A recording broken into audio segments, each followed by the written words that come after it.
One thing you love most in life is thrills. You like to spend nights in scary places like an old haunted castle, abandoned hospitals, and catacombs, and record it on camera.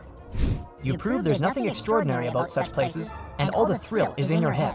But sometimes, you manage to catch mysterious events that remain in your memory for the rest of your life. It once happened when you were into an ordinary room where a window hadn't been opened for years.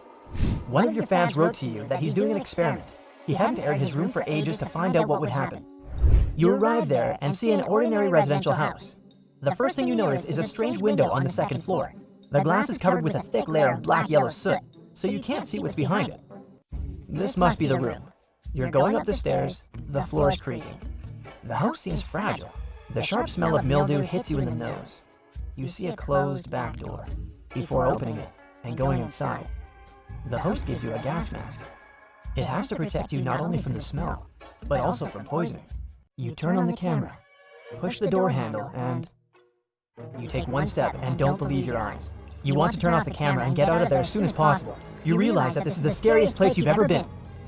But let's rewind to 20 years ago and put you in the place of the room owner to see what exactly happened here. You decide you'll never open the windows in the room again. For the first few days, you don't feel much different. It's hot and stuffy, but you can survive. Almost every day you change the bed and wipe the dust off. But after a month, sleeping in this room becomes a little uncomfortable. Fresh air is a resource that your body needs to function properly. Your cells are saturated with oxygen, your skin becomes clearer, and your immune system improves. You take a deep breath and enrich your body with oxygen. You exhale and release carbon dioxide into the air.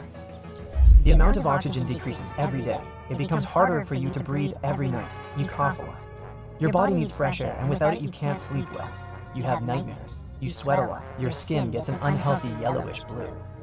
The air refreshes your room and dries out the moisture. Moisture promotes the spread of bacteria.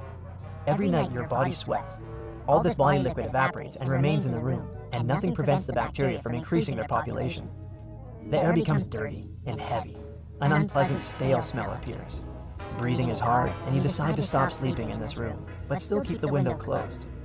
Any unpleasant smell is small particles that penetrate the nose and cause a reaction of the sense of smell. Now, there are so many of these particles in the air you think you can see them. High humidity and unpleasant odors create an acrid fog. If someone stays in this room to live, they'll have a big health problem soon. You forget an open bottle of water in the room, and this is your big mistake. The water slowly evaporates and fills the dirty air with moisture. You wipe the dust off with a wet rag, and it leaves some extra moisture too. Because of all the humidity, bacteria keep spreading and insects take over the room. It's so warm and humid here that cockroaches and house centipedes consider this place a real paradise. Right under the bed, a colony of small and large beetles form. In such conditions, any organic product begins to rot in a matter of hours. Put a fresh apple on a table and billions of bacteria will immediately attack it. If you bring a plant here and water it every day, it'll still fade and never bloom. So flowers wither quickly, food deteriorates, and human health deteriorates as well. This place is becoming something like a radioactive territory. Just one living organism is beginning to thrive here.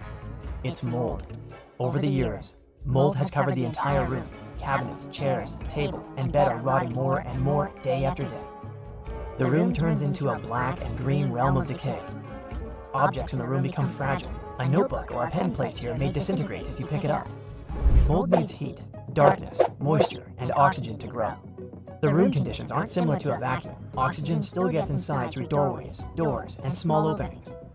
The window has become so dirty and foggy that the sunlight can't come in. Raindrops seep through the gaps in the window and give the room extra moisture. It gets cooler here, which means the moisture lasts longer. The fungus from the mold infects the entire space like a disease.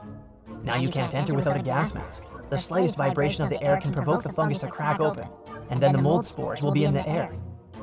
If you take a breath and the mold gets into your airways, you risk getting serious health problems.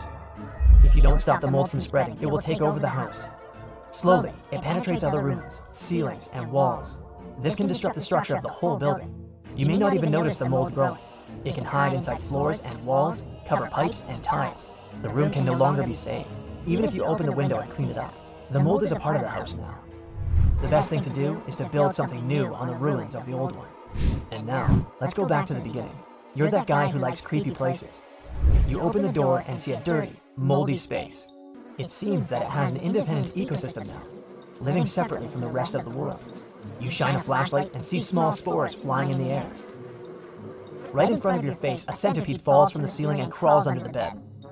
You notice a pulsating black wall. In a second, the wall divides into thousands of small bugs and cockroaches. They all run in different directions. The floor is slippery and you're afraid to look under your feet. For decades, the insects have lived here and have known nothing about the outside world. You are their first guest in all this time, so they're surprised to see you here. Even through the gas mask, you can hear the rustling and movement of small creatures. Most of the sounds you hear are coming from under the bed. It seems the nest is there. You bend down a little and reach out with your right hand to lift the hanging sheet and see what's happening there. A creepy, clicking sound comes from there. You jump back immediately. You tell your followers you've never agreed to spend a night here for any money. Furniture, objects on the table, walls, books, everything is of one monotonous shade now. You feel like the room lives on its own, like a separate organism. You can see nothing through the fogged, dirty glass. The bed is thick with fungus, and the floor creaks under your feet. Your intuition tells you to leave this place as soon as possible. You feel the room is so rotten that everything can collapse at any moment. You take a step back. The wooden floor breaks. You fall down. The host helps you up. You rise without making any sudden movements and slowly go back. You can hear the cracking of the wall, not only in the room, but throughout the house. You must leave this place immediately. Together with the host, you run out into the street and watch the house collapsing. Dust and mold spores rise into the air. An unpleasant smell spreads through the street. It's hard for you to believe that this pure destruction happened just because someone didn't open the window in their bedroom.